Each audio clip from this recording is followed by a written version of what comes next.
여러분들 안녕하세요. 반갑습니다. 성실한TV 엄현성입니다.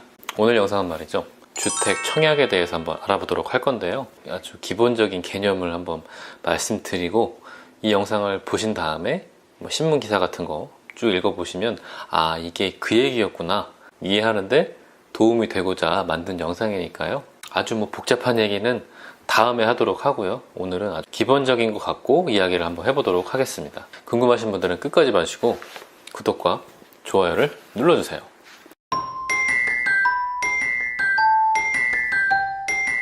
이 주택 청약 제도는 아파트를 분양받기 위한 하나의 어떤 제도인데, 이 제도가 많은 개정 과정을 거쳐서 최근에는 무주택자들에게 유리하게끔 많이 바뀌었어요.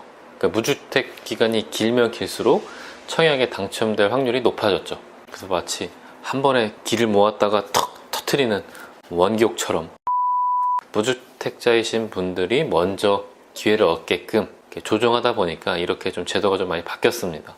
자세한 이야기는 차차 하기로 하고요. 이 주택 청약 제도를 구성하고 있는 요소 중에 청약 통장, 요거는 과거에는 종류가 세 가지였어요. 제가 가입할 때만 해도 청약 저축, 청약 예금, 청약 부금, 이렇게 세 개의 종류가 있었는데 지금은 다 통합이 돼가지고 주택 청약 종합 저축으로 종류가 한 가지로 단순화됐습니다.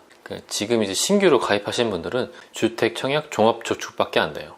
그래서 지금 제가 말씀드리는 것도 주택 청약 종합 저축 기준으로 말씀드릴 거예요.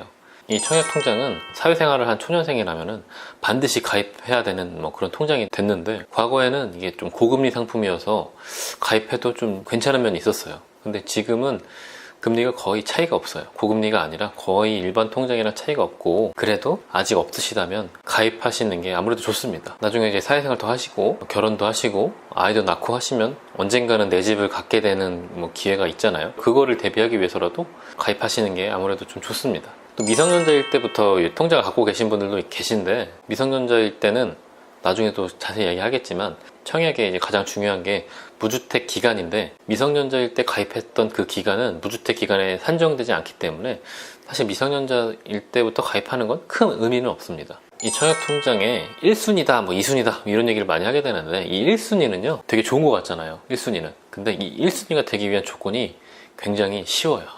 그래서 대부분 다 1순위예요 민영주택과 국민주택 기준으로 그 순위가 좀 다른데, 그 민영주택은 우리가 흔히 생각하는 힐스테이트, 레미안, 자이 이런 아파트를 민영주택이라고 하고, 민영주택의 1순위 조건은 가입기간과 납입금액 주요한 요소인데, 먼저 가입기간은요, 투기과열 지구 및 청약과열 지역에 내가 분양을 받는다 그랬을 때는 이 청약통장을 2년 이상 가입하고 있어야 되는 거예요. 투기과열 지구는 우리가 흔히 생각하는 서울, 과천, 광명, 분당, 대구, 세종시 투기과열 지역이고, 청약과열 지역은 서울, 경기, 수원, 용인 일부 지역, 또 부산 이런 우리가 흔히 생각하는 주요 대도시들은 분양을 한다 그러면 청약 통장을 2년 이상 가입을 하시고 있어야 되는 거고요. 그 다음에 위축 지역이라고 있는데, 위축 지역은 부동산 경기가 위축된 지역을 말하는데, 현재 아직 위축 지역으로 지정된 데가 없어요. 위축 지역에는 1개월만 가지고 있으면 돼요, 청약 통장을. 위축 지역이라고 지정하는 순간 그 지역 부동산 경기가 굉장히 안 좋다는 건데, 거기에 분양을 하게 되면 분양도 안 되겠죠. 그리고 그 지역 주민들이 우리 아파트 위축 지역으로 지정해 놔가지고 더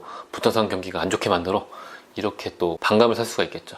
그러니까 별 의미가 없어요, 위축 지역은. 그 지역 이외의 기타 지역들은 수도권의 경우에는 가입 후 1년이 경과해야 되고, 비수도권의 경우에는 가입 후 6개월만 지나면 1순위 요건에 일단 해당이 되고요. 그리고 또 납입금액 기준이 있는데, 분양을 받을 지역에 일정 금액 이상의 청약통장 예금 잔고가 있어야 되는데, 전용 면적 85제곱미터 이하를 기준으로 말씀드리면 서울은 300만원, 광역시는 250만원, 기타시는 200만원만 넘으면 1순위가 되는 거예요. 이 조건만 보면은 1순위가 되게 쉬워요. 이 조건 충족 못하는 분들은 다 2순위거든요. 이런 조건을 갖추셨더라도 1순위가 안 되는 분들이 있어요. 어떤 분들이냐면은, 첫 번째 세대주가 아닌 사람들, 그분들은 1순위가 될 수가 없고, 과거 5년 내 당첨된 경험이 있는 세대를 갖고 있는 분들, 내 주민등록 등본상 세대가 쭉 있잖아요. 가족 구성원 이름으로 당첨된 적이 있다 그러면은 1순위가 될 수가 없어요. 그리고 또 마지막으로 2주택 이상인 세대에 속한 자, 그러니까 우리 세대원 중에서 주택수가 2채 이상인 분이 있다 그러면은 그 세대는 1순위가 될 수가 없습니다.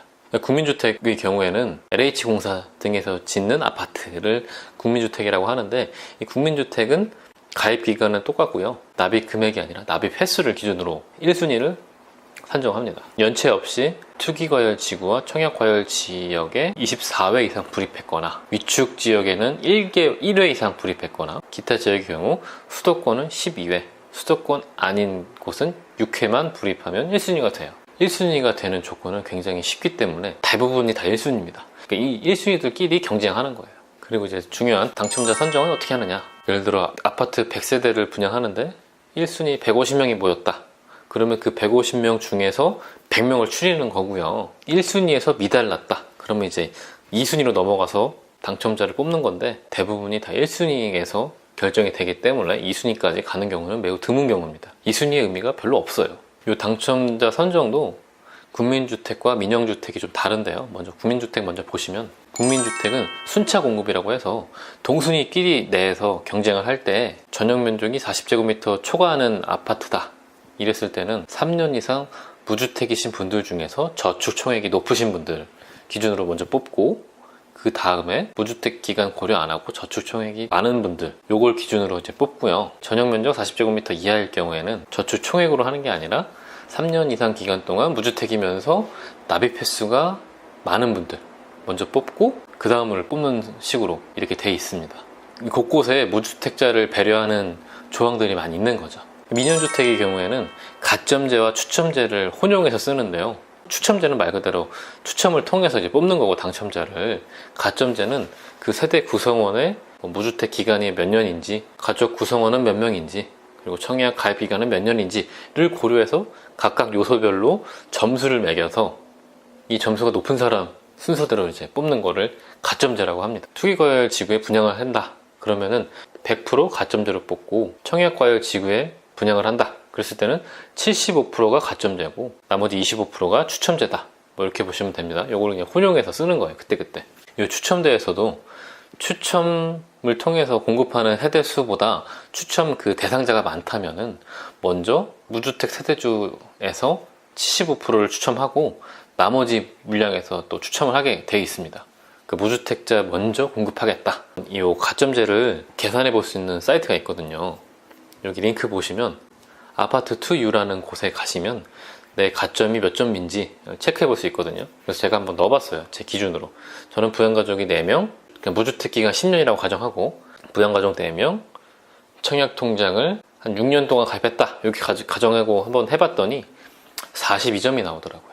근데 최근에 나온 이제 기사에 따르면 서울시내 인기지역에 이 가점 커트라인이 63점 이상이더라고요. 저는 택도 없죠.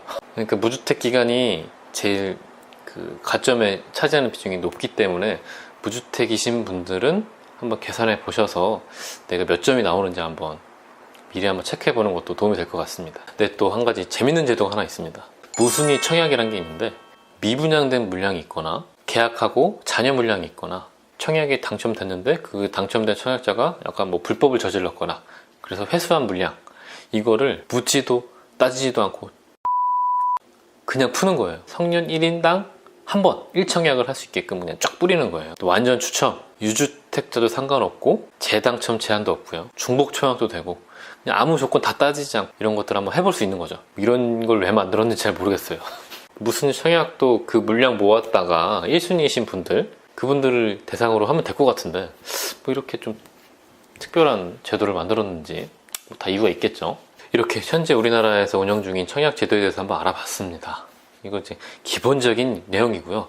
가장 큰 문제는 뭐냐면은 당첨돼도 분양가가 너무 높아요. 당첨이 되더라도 중도금 대출이 되는지 미리 알아보시는 게 도움이 될 것 같습니다. 일단 당첨되는 게 제일 중요하고, 그 이후로 내가 당첨돼서도 대출이 나오는지 이것도 한번 미리미리 한번 체크해 보시는 게 좋을 것 같습니다.